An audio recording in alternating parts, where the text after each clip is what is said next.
Тема «Чанакский кризис» или «Чанакалейский кризис». Чанакский кризис или Чанакалейский кризис, также его именуют Чанакским инцидентом, делом Чанакале. В общем, Чанакский кризис был военным конфликтом, произошедшим в сентябре 1922 года между Соединенным Королевством Великобритании и Ирландии и правительством Великого национального собрания, которое возглавляло турецкое национальное движение. Кризис был вызван попытками Турции вытеснить греческую армию из Турции и восстановить турецкое правление на оккупированных союзниками территориях, в первую очередь в Константинополе, ныне Стамбул, и Восточной Фракии. Что касаемо союзников, поясню, союзники в Первой мировой войне – общее название членов коалиции государств, находившихся в состоянии войны с блоком так называемых центральных держав во время Первой мировой войны. Турецкие войска выступили против британских и французских позиций в Дарданельской нейтральной зоне. Какое-то время война между Великобританией и Турцией казалась возможной, но Канада выступила категорически против, как и Франция и Италия. Британское общественное мнение показало, что общество не хочет войны. Британские военные тоже ничего не стали предпринимать, и высокопоставленный генерал Харрингтон отказался передать ультиматум телеграмму туркам, потому что рассчитывал на урегулирование путем переговоров. Как пишет Норман Стоун, Харрингтон положил телеграмму в карман и сделал вид, что она не дошла. Консерваторы в правительстве Великобритании отказались следовать за Дэвидом Ллойдом Джорджем и Уинстоном Черчиллем, которые призывали к войне. Кризис быстро закончился, когда Турция, сокрушив греков, согласилась на урегулирование конфликта путем проведения мирных переговоров. Турция получила все, что она хотела.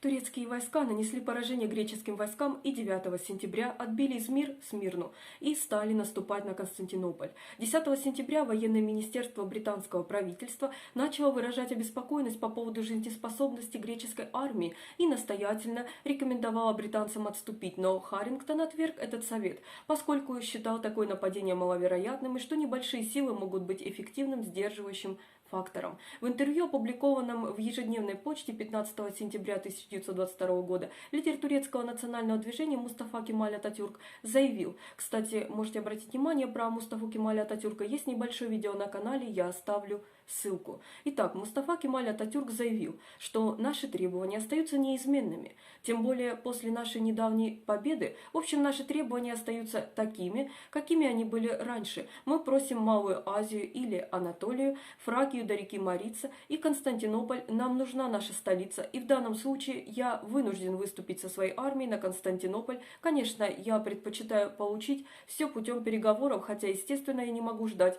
бесконечно. Мустафа Кемаль Ататюрк.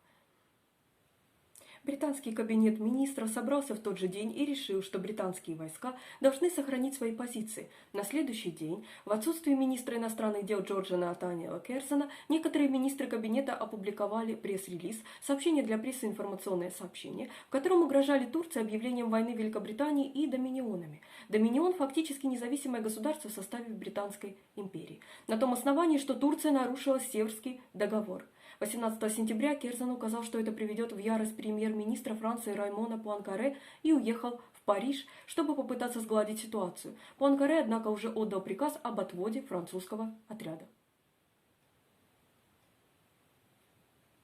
Керзон прибыл в Париж 20 сентября и после нескольких гневных встреч с Пуанкаре достиг соглашения о переговорах о перемирии с турками. Тем временем турецкое население, проживающее в Константинополе, готовилось к возможному наступлению на город со стороны сил Кемаля. В британской политике Ллойд Джордж, Уинстон Черчилль, консерваторы Лорд Беркинgham и Остин Чемберлен были прогреческими и хотели войны. Все остальные консерваторы были протурецкими и отвергали войну. Позиция Ллойда Джорджа как главы коалиции стала несостоятельной влиятельной, кабинет Ллойда Джорджа находился под влиянием ложных разведданных, в том числе о возможности заключения Турции военного соглашения с РСФСР.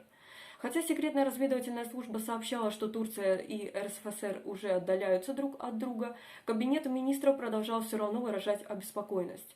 Черчилль опубликовал манифест, предупреждающий о массированном турецком наступлении в Европу, которое сведет на нет результаты войны, что вызвало широкую критику и смутило британское правительство. Британская общественность была встревожена возможностью возобновления войны.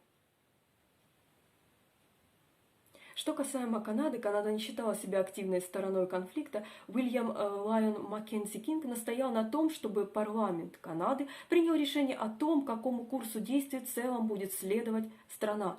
Кинг был оскорблен телеграммой, которую он получил от Черчилля с просьбой о том, чтобы Канада направила войска для борьбы с Турцией для поддержки Великобритании, и отправила ответную телеграмму, в которой было заявлено, что Канада не поддержит Великобританию, если дело дойдет до войны с Турцией. 23 сентября британский кабинет принял решение отдать Восточную Фракию туркам. Это убедило Кемаля согласиться на начало переговоров о перемирии.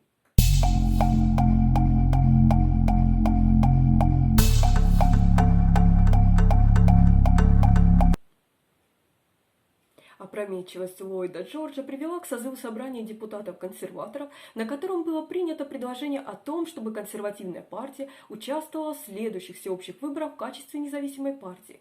Это решение имело ужасные последствия для Ллойда Джорджа. Ллойд Джордж также потерял поддержку влиятельного лорда Керзона. Ллойд Джордж ушел с поста премьер-министра.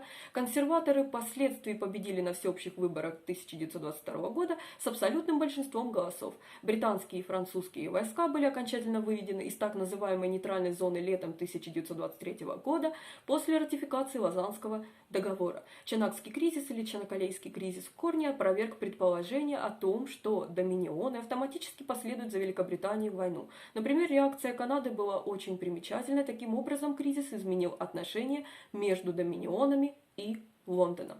Думаю, на этом все. Всего доброго.